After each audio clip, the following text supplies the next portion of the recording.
जय श्री कृष्ण भक्तों। ओम सूर्याय नमः। क्या आप जानते हैं कि सूर्य जो पूरी सृष्टि को प्रकाश देता है उसका जन्म कैसे हुआ था? यह एक रहस्य है जो हजारों वर्षों से वेदों में छुपा है। आज हम सुनेंगे सूर्य देव की रहस्यमय उत्पत्ति की वह कथा जिसे जानकर आप सभी चकित रह जाएंगे।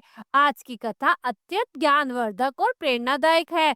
कथा को आरंभ करने से पूर्व आपसे एक विनम्र निवेदन है कि शास्त्रों में कहा गया है कि कथा को अधूरा नहीं छोड़ा जाता, अतः इसे अंत तक अवश्य सुने। तो आइए बिना किसी विलंब करते हुए आरंभ करते हैं आज की प्रेरणादायक कथा का। जब अस्तित्व का कोई नाम नहीं था, जब समय का कोई अर्थ नहीं था, जब ना आकाश था ना धरती, उस अनंत शून्य में केवल अंधकार था।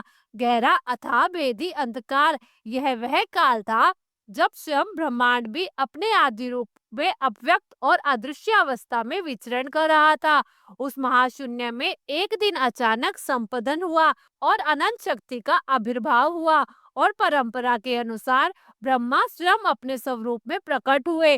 वह शून्य अब केवल शून्य नहीं रहा, उसमें एक बीज पड़ा, सृष्टि का बीज। उस बीज से प्रस्फुटित हुआ एक दिव्य कमल, जिसकी स्वर्ण कांति से सारा अंधकार तिरोहित हो गया।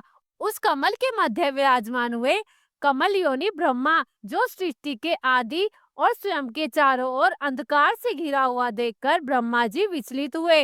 उन्होंने अपना स्वरूप प्रकाशित किया, किंतु उनका प्रकाश उस अनंत अंधकार को भेदने में असमर्थ रहा। तब उनके मुख से अनायासी प्रथम शब्द उच्चारित हुआ, ओम। यह केवल एक शब्द नहीं था, यह प्रकाश का तेज था, सूक्ष्म ऊर्जा का स्वरूप था। मैं सबका आदि हूँ, अंत हूँ, मुझ में ही सृष्टि का बीज निहित है। लेकिन इस अंधकार में मेरी सृष्टि कैसे विकसित होगी? ब्रह्मा जी ने विचार किया। उनके इस विचार से एक अद्भुत घटना घटित हुई। उनके द्वारा उच्चारित ओम का शब्द अचानक एक ज्योति पुंज में परिवर्तित हो गया और इस प्रकार से एक दिव्य आकृति प्रकट हुई। तेजस्वी, दीप्यमान, स्वर्णिम वह आकृति ब्रह्मा के चारों ओर प्रदक्षिण करने लगी और जैसे जैसे वह घूमती गई अंधकार पीछे हटता गया। यह था सूर्य का आदि रूप, अंधकार का प्रथम विरोधी, प्रकाश का प्रथम स्रोत। ब्रह्मा ने प्रसन्न होकर कहा, तुम्हें प्रकाश से मेरी सृष्टि का विस्तार होगा। तुम प्रकाश के अधिष्ठाता हो, जीवन के वाहक हो। अब से तुम्हारा नाम आदित्य होगा, जो आदि है, जो अनादि है। उस ज्योतिमय पुरुष ने नतमस्तक होकर कहा, मैं आपका सेवक हूँ प्रभु, आपके आदेश का पालन करना ही मेरा कर्तव्य है। ब्रह्मा ने सूर्य के तेज को 3 भागों में विभाजित कर दिया। प्रथम भाग अग्नि, द्वितीय से विद्युत और तृतीय से उष्मा की उत्पत्ति हुई। इन तीनों से ही आगे चलकर सृष्टि का विस्तार हुआ।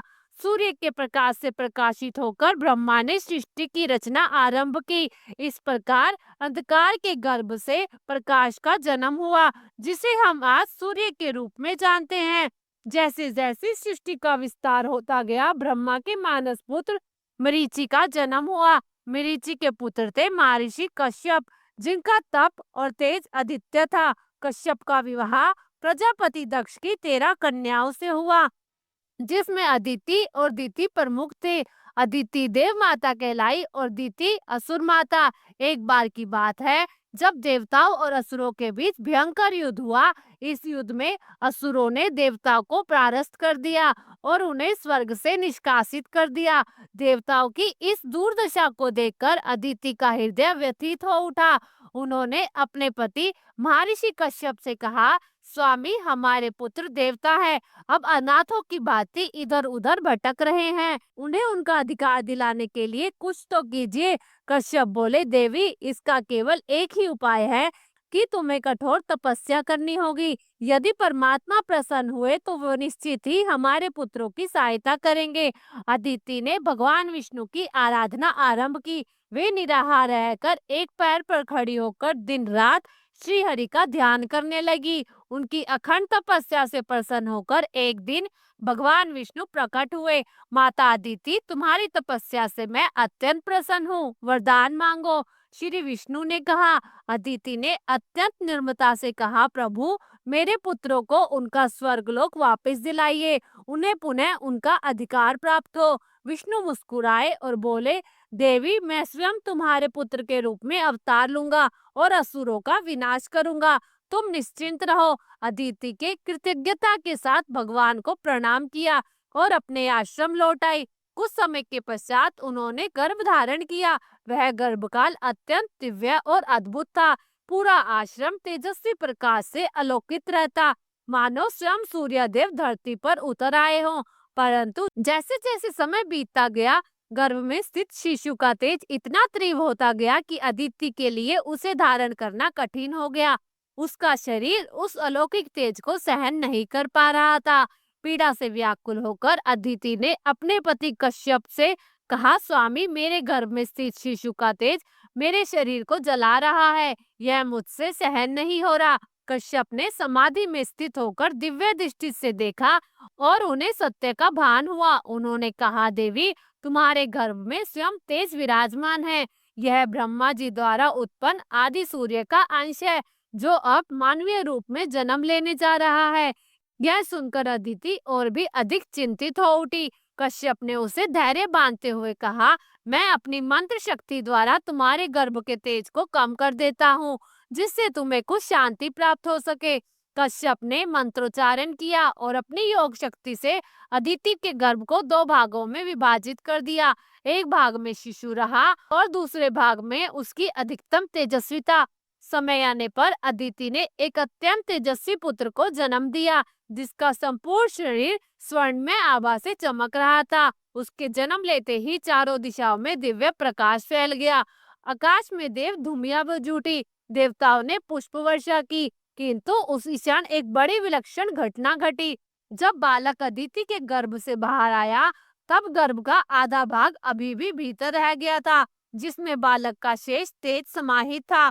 ऋषि कश्यप ने अपनी दिव्य दृष्टि से यह अद्भुत स्थिति देखी और प्रसव की प्रक्रिया को पूर्ण कर और उस अर्धांग को बाहर निकाल दिया। इस प्रकार अदिति के गर्भ से दो अलग अलग रूपों में जन्म हुआ, एक जीवित बालक और दूसरा तेजस्वी अंड। क्योंकि वह बालक अर्धन से उत्पन्न हुआ था, अतः उसका नाम पड़ा मातृंड, अर्थात वह सूर्य जो अर्धर से उत्पन्न हुआ। बालक के शरीर का अधिकांश तेज उस दूसरे भाग में समाहित था, जिसे आकाश में स्थापित किया गया, और वही तेजस्वी गोला कालांतर में सूर्य कहलाया। इस प्रकार मातंड सूर्य दो भागों में विद्यमान हुआ, एक मानवीय रूप में और एक आकाशीय तेज गोलक के रूप में। उनके जन्म से ही असुर भयभीत होकर भाग खड़े हुए और देवताओं को पुनः स्वर्गलोक प्राप्त हो गया। इस प्रकार देव माता अदिति और महर्षि कश्यप के पुत्र के रूप में मार्तंड सूर्य का जन्म हुआ, जिन्हें विवस्वान के नाम से भी जाना जाता है। मार्तंड सूर्य का तेज दिन प्रतिदिन बढ़ता गया। उनके शरीर से निकलने वाली किरणें इतनी प्रखर थी कि कोई भी उनके समीप जाने का साहस नहीं कर पाता था। स्वयं माता अदिति भी उनके निकट जाने से भयभीत रहती थी। सूर्य देव ने अपनी स्थिति से अत्यंत व्यथित हो उठे। वे अकेलेपन और उपेक्षा से घिर गए। एक दिन भगवान शिव कैलाश पे भ्रमण करते हुए उस स्थान पर जा पहुंचे जहाँ सूर्य ध्यान में लीन थे। शिव का ध्यान उस अलौकिक तेज की ओर गया जो सूर्य से निकल रहा था। उन्होंने कहा कि यह कौन है जिसका तेज इतना असहनीय है। शिव ने सोचा। उन्होंने अपने तीसरे नेत्र से देखा और जाना कि यह तो स्वयं मार्तंड सूर्य है, जो अपने तेज से व्याकुल है। शिव ने स्नेह पूर्वक पूछा, हे मार्तंडे, क्या तुम स्वयं अपने तेज से क्लांत और पीड़ित नहीं हो? सूर्य ने सिर झुकाकर उत्तर दिया, हे महादेव, मेरा तेज इतना प्रखर है कि कोई भी मेरे समीप नहीं आता। मेरी माता भी मुझसे दूरी बनाए रखती है। मैं इस स्थिति से अत्यंत दुखी हूँ। कृपया कोई उपाय बताएं जिससे मेरा तेज संतुलित हो जाए। भगवान शिव ने करुणा से देखा और बोले, हे सूर्य, मैं तुम्हारे तेज को 3 भागों में विभाजित कर दूंगा, जिससे तुम्हारा जीवन सहज हो सकेगा और सृष्टि भी संतुलित रूप से प्रकाशित हो सकेगी। इतना कहकर शिव ने अपना त्रिशूल उठाया और सूर्य को 3 भागों में विभाजित कर दिया। एक भाग से प्रातःकाल का सूर्य, दूसरे से मध्याह्न और तीसरे से संध्या का सूर्य प्रकट हुआ। इस प्रकार सूर्य के तीन रूप हुए, अरुणोदय, विवस्वान और अस्ताचल। सूर्य जिनसे दिन के तीन काल निर्मित हुए, सृष्टि संतुलित हो गई। सूर्य का तेज स्मेयक रूप से धरती को अलौकिक करने लगा। पहला भाग सूर्य के मानवीय रूप में रहा, दूसरा भाग उस अंड में समाहित हो गया और आकाश में स्थापित था, और तीसरा भाग पृथ्वी पर अग्नि के रूप में स्थित हुआ। अब तुम अपने मानवीय रूप में सामान्य जीवन व्यतीत कर सकोगे। शिव ने कहा, आकाश में स्थित वह अंडा संपूर्ण ब्रह्मांड को प्रकाशित करेगा, और अग्नि के रूप में तुम यज्ञों में आहुति लेकर मनुष्यों की सेवा करोगे। सूर्य ने कृतज्ञता पूर्वक शिव जी को नमन किया। अब उनका तेज इतना सहनीय हो गया कि लोग उनके समीप आ सकते थे। माता अदिति सबसे पहले दौड़कर अपने पुत्र से लिपट गई और उन्हें हृदय से लगा लिया। शिव द्वारा विभाजित उस दिव्य अंड से एक अद्भुत घटना घटी। उस अंड से एक प्रकाश पुंज निकला, जो साकार होकर एक सुंदर युवक में परिवर्तित हो गया। वो युवक अत्यंत मनोहर था। उसके शरीर से तेज की किरणें प्रस्फुटित हो रही थी। तब विवासना सूर्य का दिव्य प्रतिरूप, जो आकाश में स्वर्णिम रथ पर सवार होकर समस्त ब्रह्मांड को प्रकाश देने लगा। आकाश में स्थित सूर्य और पृथ्वी पर विचरण करने वाले मार्तंड दोनों एक ही आत्मा के दो भिन्न भिन्न स्वरूप थे।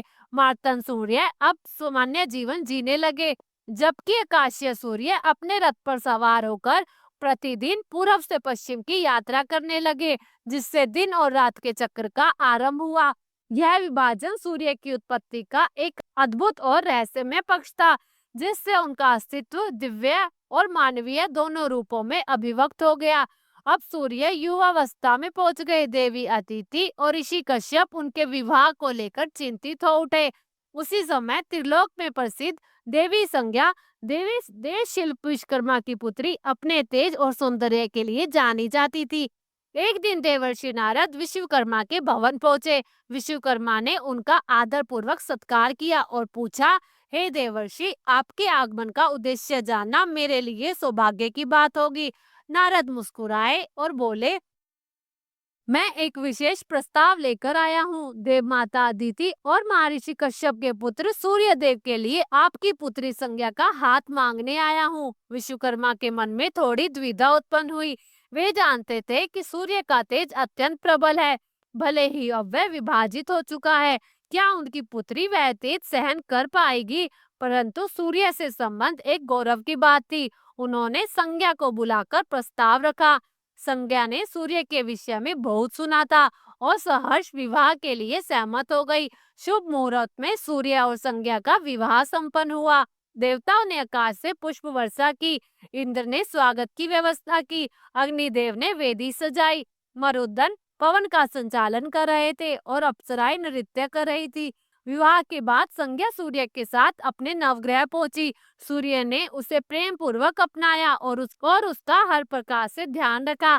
समय बीतने के साथ संज्ञा के 3 संतानों को जन्म दिया, वैवस्वत, मनु, यमयमी जुड़वा संतान और अश्विनी कुमार। यह परिवार सुखी था, लेकिन एक समस्या धीरे धीरे उभरने लगी। सूर्य का तेज अभी भी इतना प्रखर था कि संज्ञा से सहन नहीं हो पा रहा था। उनकी शरीर की आभा आंखों में चुभती थी, उनका स्पर्श जलन देता था।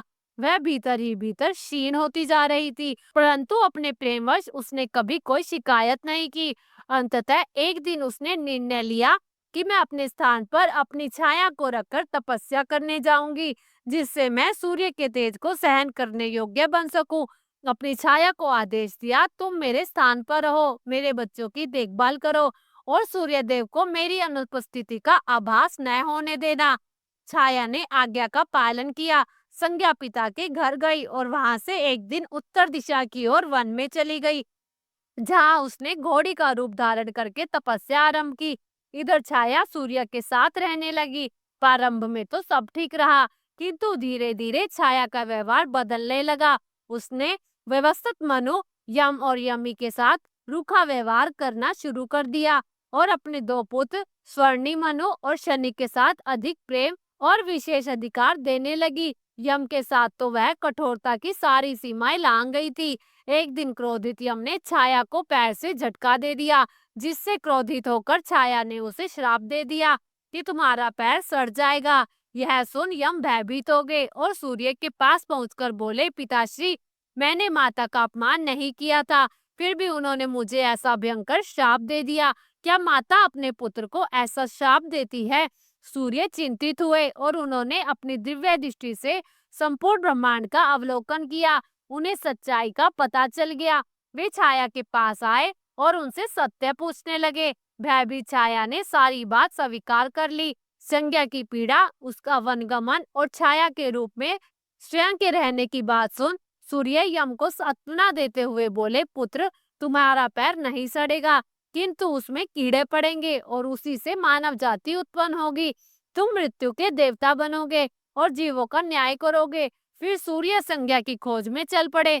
विश्वकर्मा के पास पहुंचे। उन्होंने बताया कि संज्ञा उत्तर दिशा में तप कर रही है। सूर्य ने भी घोड़े का रूप धारण किया और उत्तर दिशा की ओर चल पड़े। हिमालय की एक घाटी में उन्हें तपस्या करती घोड़ी रूपी संज्ञा दिखाई दी। संज्ञा उन्हें देख भागने लगी। सूर्य भी पीछे दौड़े। दोनों एक दूसरे के चारों ओर चक्कर काटने लगे। उसी समय उनके सहयोग से अश्विनी कुमार और दित्य का जन्म हुआ। अंततः सूर्य ने अपना रूप प्रकट किया। संज्ञा उनके चरणों में गिर गई और क्षमा मांगने लगी। सूर्य ने उन्हें उठाया और कहा, तुमने मुझसे अपनी व्यथा क्यों नहीं कही? संज्ञा ने आंसुओं के साथ उत्तर दिया, स्वामी, मैं आपको दुखी नहीं करना चाहती थी। सूर्य उसे लेकर विश्वकर्मा के पास गए और आग्रह किया, हे देव शिल्पी, मेरा तेज कम कीजिए, जिससे मेरी पत्नी मेरे साथ रह सके। विश्वकर्मा ने एक खारिज पर सूर्य को रखकर उनका तेज रगड़कर कम किया। जैसे जैसे तेज कम हुआ, सूर्य और भी सौम्य होते गए। उसी तेज की धूल से उन्होंने देवताओं के दिव्य अस्त्र बनाए। विष्णु का सुदर्शन चक्र, शिव का त्रिशूल, कुबेर की गदा, कार्तिकेय का शक्ति अस्त्र और पुष्पक विमान। यह सब देख संज्ञा भाव से विभोर हो उठी। अब वो सूर्य के साथ सुखपूर्वक रहने लगी और विश्वकर्मा ने सूर्य को एक दिव्य रथ भेंट किया, जिसमें 7 घोड़े जुड़े थे। 7 घोड़े 7 छंदों के प्रतीक थे और उसका सारथी बनाया गया अरुण, संज्ञा का भाई। छाया को भी क्षमा करके घर में सम्मानजनक स्थान दिया गया।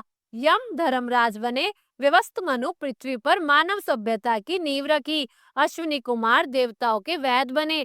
सावनी मनु भविष्य के मनवंतर के अधिपति बने और शनि एक ग्रह के रूप में प्रतिष्ठित हुए। काल चक्र चलता रहा। सूर्य प्रतिदिन अपने स्वर्णिम रथ पर सवार होकर पूर्व से पश्चिम की यात्रा करते रहे, जिससे दिन और रात का संचलन हुआ। एक दिन संज्ञा ने सूर्य से पूछा, स्वामी, क्या आप थकते नहीं हैं? आप यह यात्रा निरंतर क्यों करते हैं? सूर्य ने गंभीरता से उत्तर दिया, प्रिय, जब तक यह सृष्टि है, मेरा कर्तव्य चलता रहेगा। मेरे रुकने से जीवन रुक जाएगा। संज्ञा ने उनके त्याग और निष्ठा को नमन किया। महर्षि व्यास ने सूर्य से ज्ञान मांगा। पाणिनि ने व्याकरण और कई ऋषियों ने उनसे विद्याएं प्राप्त की। श्री कृष्ण ने स्वयं अर्जुन से कहा, प्रकृति की इस महान ज्योति स्वरूप को मैं अपनी योग माया से संचालित करता हूँ। सूर्य का तेज ही जीवन है। एक श्लोक में कहा गया है, अर्थात जो प्रतिदिन सूर्य को नमस्कार करता है, वह हजारों जन्मों तक दरिद्र नहीं होता। यह कथा केवल सूर्य की नहीं, बल्कि त्याग, प्रेम और कर्तव्य की महागाथा है, जो सृष्टि को जीवन देती है। प्रेम से बोलिए श्री हरि विष्णु। ऐसे ही और भी रोचक और आध्यात्मिक वीडियो के लिए हमारे चैनल को सब्सक्राइब कर लें। दोस्तों, आपको यह कथा कैसी लगी, कृपया कमेंट करके जरूर बताएं। वीडियो पसंद आया हो तो वीडियो को लाइक करें और अपने दोस्तों के साथ शेयर करें और कमेंट बॉक्स में जय श्री कृष्णा जरूर लिखें। फिर मिलते हैं एक अद्भुत और दिलचस्प वीडियो के साथ। धन्यवाद। जय श्री कृष्णा।